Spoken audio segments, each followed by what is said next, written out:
Hey YouTube, Joyboy here. So today I want to talk about what Pudding whispered to Luffy and Nami at the end of the last chapter of One Piece. And I want to start off this video by reiterating what I said after my first reaction to the last chapter, which is that it seems almost blatantly clear that there is one thing that is going on here, which is that Pudding does not plan on going through the marriage. Now there's always the possibility that Oda misdirects us and throws us a curveball, but based on what was revealed in this chapter, I think that there is a lot to get behind this idea. And the evidence honestly is pretty simple. Right before Pudding decided to go meet the Straw Hats while they were trapped in one of Big Mom's books, she was revealed as having really been thinking about Lola and her decision to go against Big Mom's wishes and not agree to the arranged marriage. And so if you put two and two together, Pudding about to pull a Lola. But I think most people get this, and I believe this is probably what the majority of people believe. So now the question for many people is, what exactly is Pudding going to say to Big Mom? What exactly is she going to do in order to try and cancel this marriage between herself and Sanji? And so there's a couple possibilities that I want to discuss, but the first one is the possibility that Pudding plans on leaving Whole Cake Island and her mama and her tyranny. Essentially do the exact same thing as Lola, which I believe some people definitely see as a legit possibility. But honestly guys, I don't see this happening, mainly because there's a difference in motivation between Lola's situation and Pudding's situation. Basically, Lola left on a journey to find a free and independent love because that is exactly what she wanted to do. She disagreed conceptually with Big Mom's arranged marriage, not because of anything to do with the groom, but because she wanted to find her love on her own. At least that's my understanding of Lola. She doesn't seem too picky, honestly. So I doubt Lola bailing on the marriage had anything to do with the groom, although it is always a possibility since this situation is not 100% fleshed out. But if you compare this to Pudding's situation, Pudding doesn't seem dead set on marrying someone of her own choosing. She seems more upset about this particular marriage. Basically, she wants her groom to be happy. She doesn't want her groom to be forced into a marriage that he does not want to be a part of. This is her problem with the arranged marriage. So I don't think she actually wants to leave like Lola wanted to leave. And so because of this, I feel like Pudding isn't going to try to leave. Although it's worth noting that leaving would accomplish her goals. If Pudding isn't around to be married, then there will be no marriage. Although I don't find this sequence of events, or I don't imagine this sequence of events to be very interesting, because I can almost guarantee you that Pudding isn't going to go anywhere over the course of this arc. She's not just going to dip midway through the arc, never to return, and thus there will be no marriage. So if she does try and leave, she will get caught. And then forced into the marriage that she's already pretty much being forced into. So essentially, very little would change. The Straw Hats don't need any extra motivation to go against Big Mom, even if, Pudding was in some way being mistreated just the same as Sanji and everyone else. The Straw Hats don't need that extra motivation, and so this sequence of events to me wouldn't change enough to really validate it being the actual sequence of events that Oda is going to choose. So in regards to this plot, I'm really looking for something that is really going to make a splash, really something that is going to make a difference. And this leads me to an interesting question. Even if Pudding somehow dips on the marriage, and Sanji and Pudding cannot get wed, what would happen to Sanji? Right now, Sanji is trapped, and even if Pudding in some way stops the marriage, then Sanji is still under the control of the Vinsmoke and Big Mom. So even if this marriage can't happen initially, the Vinsmoke will still want to marry Sanji off to Big Mom, if not now, then later, to set in stone this alliance. So essentially, Pudding isn't absolutely necessary. Big Mom has many daughters. Even if one isn't ready to go right now, they can wait until later. Sanji needs to be saved, and I think Pudding should understand that. And I believe this echoes pretty much what has been revealed about Pudding's motivation at this point in time, which she doesn't really care about herself right now. She seems to care about Sanji. So for me, it becomes a question of how exactly can Pudding save Sanji, while at the same time stopping the wedding? And honestly, guys, this is a tough question that doesn't seem to have any real solution or answer. Pudding, no doubt, is not strong enough to straight up rescue Sanji. So we need another answer, and I really only see one possibility. I believe Pudding may try and convince Big Mom that this marriage with Sanji is in some way wrong. Going straight to Big Mom and appealing to her really seems like the most efficient way of getting the job done, given what we know about Pudding's capabilities. But this would definitely come with some risk to Pudding herself. And so in the first situation that I can imagine, Pudding goes up to Big Mom, tells her that she will not participate in this marriage, tells her everything that's wrong about it and how she should just stop. Leave Sanji alone and let him and his friends leave. And here we would get a direct test as to just how forgiving Big Mom is, just how much she cares about her daughters or children in general and their opinions, and whether or not she would actually kill her own child from disobeying her. This could be what Pudding meant when she said goodbye to the Straw Hats. Basically, she wanted to confront Big Mom, but she expects to be killed. And while I think this particular conclusion is pretty obvious, a lot of people could get behind it, I also find it to be a bit lacking. I think it's pretty obvious at this point in time that if Pudding were to try and confront Big Mom, that she would not accomplish anything. Big Mom isn't going to straight up listen to Pudding and be like, oh, you're right, okay, wedding is off, Vinsmokes, get out of here, Sanji and crew, go your own way. So with this being said, it leads straight back into the scenario in which either Pudding is killed and the Straw Hats have even more motivation to take down Big Mom, although I 100% believe that there is no way Pudding is killed, or she is in some way forced to participate in this wedding, which she is already being forced into. And as I said before, although this is possible, I don't find it to be very interesting. But this is, of course, just my opinion. But this leads into the last possibility, which I think would be by far the most interesting. However, it doesn't come without its problems, but it also has, some clues as to it being potentially possible as well. And this idea is one of those that I've been hearing a lot, which is essentially Pudding will kill herself. Or at the very least, she will try. But let's start off with the problems for this idea. And the main one is that characters in One Piece do not die. It does not happen very often, and when it does, it has some sort of overarching importance. Not just for this arc, but also for future arcs. So I don't believe Pudding will actually commit suicide and kill herself, but she could try. But if she actually does try and commit suicide, this would be kind of groundbreaking in One Piece, very un-One Piece-like. This could very well intimate to readers of One Piece that under certain circumstances, suicide is okay, which for a lot of writers is not something that they wish to convey. Especially for authors like Eiichiro Oda, who is writing a story that has a huge fan base that are children. And so probably because of this reason, many of you will not subscribe to the ideas that I'm about to discuss, and you're welcome to drop the video at this point in time. However, I do want to explore further the possibility that Pudding does actually try and commit suicide.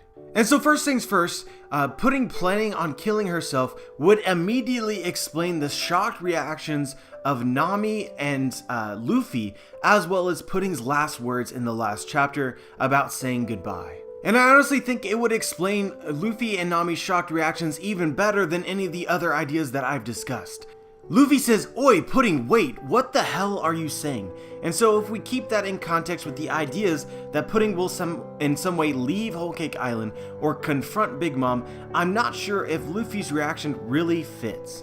Pudding already said pretty casually that she didn't plan on carrying out the marriage, and given what the Straw Hats seem to know about Big Mom, this immediate reveal already gives her the possibility of putting herself into danger based on going against Big Mom's wishes. And so with this being said, then the Straw Hats, Luffy and Nami should already have a clue as to the danger that's going on, and this reveal didn't seem to be the thing that really shocked them. What really shocked them was what Pudding whispered afterwards, which would make a whole hell of a lot more sense if Pudding was actually just going to kill herself. In short, Luffy's all about doing what it is that you want to do. If you want to leave Whole Cake Island, Pudding, then leave. If you want to go talk to Big Mom and try and convince her that this marriage isn't okay, then go talk to Big Mom.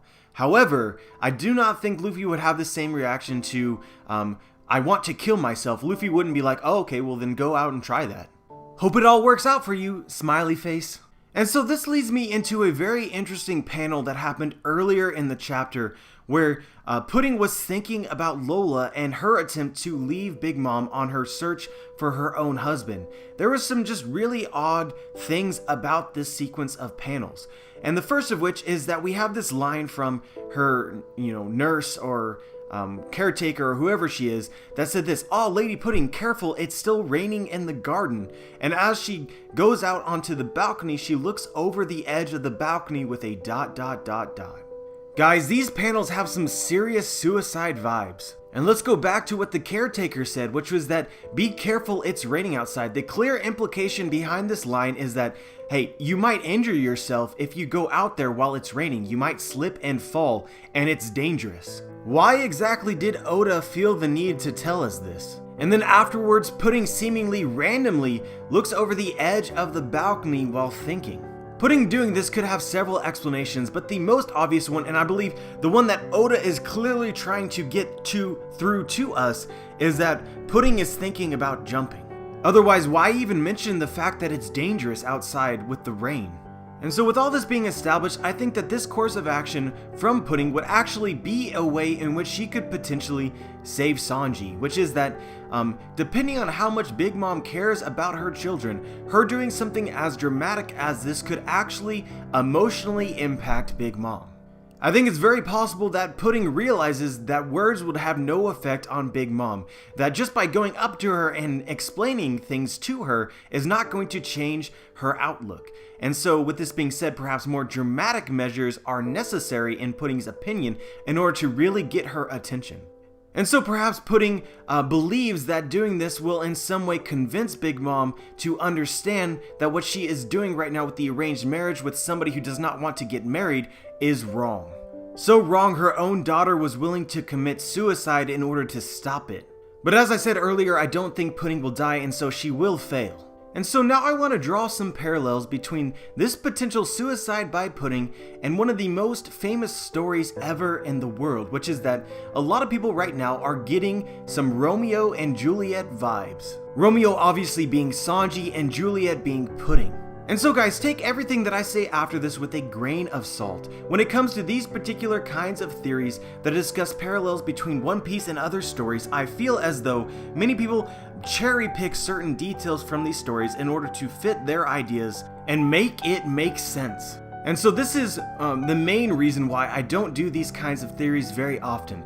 But there is no doubt that there are certain stories that do influence One Piece. So anyway guys, let me share with you some correlations that I found between Romeo and Juliet and the recent chapters of One Piece with regards to puddings. And the first of which that really inspires this idea in the first place is Pudding committing suicide. This is very similar to what Juliet did in Romeo and Juliet, with the exception of, and this isn't revealed as true or not in One Piece, but in Romeo and Juliet, Juliet actually faked her own suicide because she didn't want to participate in an arranged marriage. And so long story short, with Romeo and Juliet, basically Juliet fakes her death, Romeo finds out about it, kills himself, Juliet then wakes up, finds that Romeo is dead, and then kills herself, and then the story ends. And I can promise you this is not going to happen in One Piece. Both Pudding and Sanji are not going to die. But it is very interesting what the overall result of this actually happened in the context of the universe of Romeo and Juliet, which Romeo and Juliet is basically about two feuding families, the Capulets and the Montagues. And what ultimately led to a ceasefire between these two groups was Romeo and Juliet's death. So if One Piece is inspired by Romeo and Juliet, who plays the role of the Capulets and the Montagues? So the Capulets would be Big Mom and her family, and then the Montagues could be one of two groups. One could be the Vinsmoke, and the other could be the Straw Hats. And so this could essentially foreshadow the idea that either the Vinsmokes and the Big Mom Pirates will come to some agreement, some ceasefire, or the Straw Hats and the Big Mom Pirates. But I honestly don't believe that the Montagues can be represented by the Vinsmoke, because Big Mom and the Vinsmokes right now are on solid terms. There's no feud between these two groups. The feud in the story of One Piece is the Straw Hats and the Big Mom Pirates, so I'm more inclined to believe that the Montagues are represented by the Straw Hats. And so if Pudding and Sanji's quote-unquote death ends up in some way uniting the Montagues and the Capulets, or the Big Mom Pirates and the Straw Hats, this is essentially what I and many others have been arguing forever. However, I have to say that given that I do not believe either Sanji or Pudding would die, then the actual sequence of events that would lead to this conclusion would be in some ways different. But there are other correlations which I could draw that are of less significance, but could perhaps persuade you to believe that One Piece is in some way being influenced by Romeo and Juliet.